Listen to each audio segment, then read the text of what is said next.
आखिरकार काफी मंथन के बाद बीजेपी ने बुधवार रात हरियाणा की 67 विधानसभा सीटों के लिए उम्मीदवारों की घोषणा कर दी। सत्ता विरोधी लहर रोकने के लिए पार्टी ने 40 सीटों से उम्मीदवार बदल दिए हैं। पार्टी ने 2 पूर्व सांसदों, 1 राज्यसभा सांसद और 27 नए चेहरों को मैदान में उतारा है। पार्टी ने 3 मंत्रियों समेत 8 विधायकों का टिकट काटा है और 9 मौजूदा मंत्रियों और 4 पूर्व मंत्रियों को भी मौका दिया गया है। हरियाणा विधानसभा चुनाव के लिए बीजेपी ने अपने उम्मीदवारों की पहली लिस्ट जारी कर दी और इस लिस्ट के जारी होते ही बीजेपी में भगदड़ भी मच गई। कई विधायकों और पूर्व विधायकों ने पार्टी से इस्तीफा दे दिया है। अब बीजेपी एक तरीके से नाराज लोगों को भी मनाने की कोशिश में लग गई है।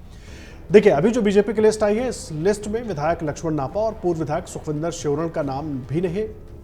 बीजेपी के इस लिस्ट में जेजेपी से बीजेपी में आए 3 विधायक और 2 नेताओं को भी उम्मीदवार बनाया गया है। राज्यसभा सदस्य कृष्णलाल पंवार को पार्टी ने एक बार फिर इसराना उम्मीदवार बनाया है। केंद्रीय मंत्री राव इंद्रजीत की बेटी और हाल में कांग्रेस छोड़कर बीजेपी में राज्यसभा सांसद चुनी गई किरण चौधरी की बेटी और पूर्व सांसद श्रुति चौधरी को भी बीजेपी ने टिकट दिया है। पार्टी ने 2 बार से हारे उम्मीदवारों को भी टिकट नहीं दिया है। बीजेपी के 67 उम्मीदवारों की सूची में पहला नाम लाडवा सीट से नायब सिंह सैनी का है। पार्टी ने नायब सिंह सैनी की सीट बदल दी है। 4 जून को वो करनाल से विधायक चुने गए थे। पार्टी ने उन्हें कुरुक्षेत्र की लाडवा विधानसभा सीट से उतारा है। वहीं कालका से अंबाला की मेयर और पूर्व मंत्री विनोद शर्मा की पत्नी शक्ति रानी शर्मा को प्रत्याशी बनाया गया है। पंचकुला से विधानसभा अध्यक्ष ज्ञानचंद गुप्ता, जगाधरी से कृषि मंत्री कंवरपाल गुर्जर, लोहारू से मंत्री जेपी दलाल, बल्लभगढ़ से मंत्री मूलचंद शर्मा, हिसार से मंत्री कमल गुप्ता, अंबाला शहर से परिवहन मंत्री असीम गोयल, थानेसर से निकाय मंत्री सुभाष सुधा, पानीपत ग्रामीण से पंचायत मंत्री महिपाल ढांडा, अंबाला कैंट से पूर्व मंत्री अनिल विज, कलायत से पूर्व मंत्री कमलेश ढांडा को टिकट मिला है। पियोवा से इस बार पूर्व मंत्री संदीप सिंह की जगह सरदार कमलजीत सिंह अजराना को टिकट दिया गया है।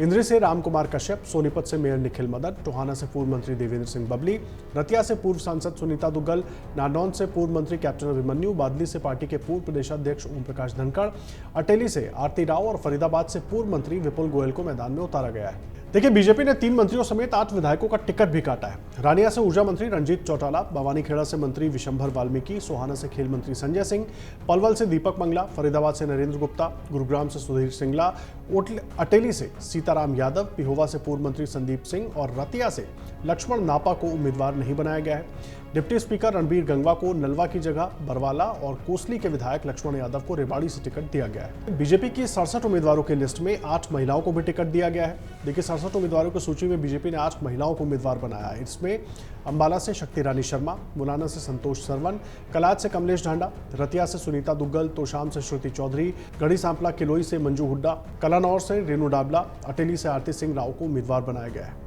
और वो बीजेपी जो दूसरी पार्टियों पर परिवारवाद का आरोप लगाती रहती है, उसी बीजेपी ने नेताओं के बेटे बेटियों को भी मौका दिया है।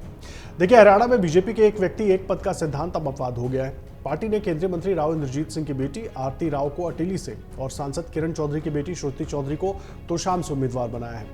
वहीं बीजेपी नेता कुलदीप बिश्नोई के बेटे भव्य बिश्नोई को आदमपुर, पूर्व मंत्री करतार भडाना के बेटे मनमोहन भडाना को समालखा और पूर्व मंत्री सतवाल सांगवान के बेटे सुनील सांगवान को चरखी दादरी से मैदान में उतारा है। इस फेहरिस्त में पूर्व मंत्री विनोद शर्मा की पत्नी शक्ति रानी शर्मा भी शामिल है। 3 दिन पहले ही बीजेपी में आए 7 नेताओं को भी मौका दिया है। पार्टी ने उन सभी को मौका दिया है जो कुछ दिन पहले ही दूसरी पार्टी छोड़कर बीजेपी में शामिल हुए थे। 3 दिन पहले बीजेपी में शामिल जेजेपी के देवेंद्र बबली, हरियाणा जनचेतना पार्टी की शक्ति रानी शर्मा, जेजेपी के रामकुमार गौतम, संजय कबलाना, अनूप धानक, पवन खरखौंदा और पूर्व जेल अधीक्षक सुनील सांगवान को भी टिकट मिल गया है।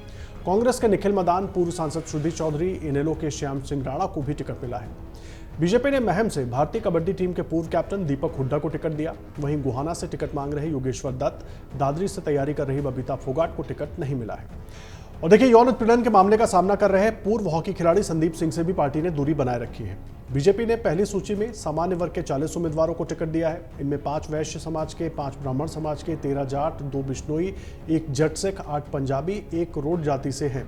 वहीं ओबीसी वर्ग से 14 लोगों को टिकट दिया गया है। इनमें 5 अहीर, 5 गुर्जर, 1 कम्बोज, 1 कश्यप, 1 कुम्हार, 1 सैनी शामिल हैं। अनुसूचित जाति के 13 लोगों को टिकट बीजेपी ने इन 67 लोगों की लिस्ट में दिया है। हालांकि देखिए, बीजेपी ने जिस तरीके से 67 उम्मीदवारों की पहली लिस्ट जारी की है, उसके बाद नाराजगी बहुत ज्यादा बढ़ गई है, खासकर उन लोगों की तरफ से जिनके टिकट कट गए हैं और जो पूरी तैयारी करके बैठे हुए थे। अब बीजेपी इससे कैसे निपटती है? बीच चुनाव में यह भी बीजेपी के लिए एक बड़ी चुनौती होने वाली है कि आखिर बीजेपी असंतुष्टों को मनाकर शांत कैसे करती है ताकि चुनाव पर उसका कोई असर न पड़े। अगर आप ये वीडियो YouTube पर देख रहे हैं तो हमारे चैनल को सब्सक्राइब करें और बेल आइकन को दबाना ना भूलें। अगर आप Facebook पर ये वीडियो देख रहे हैं तो हमारे पेज को लाइक करें।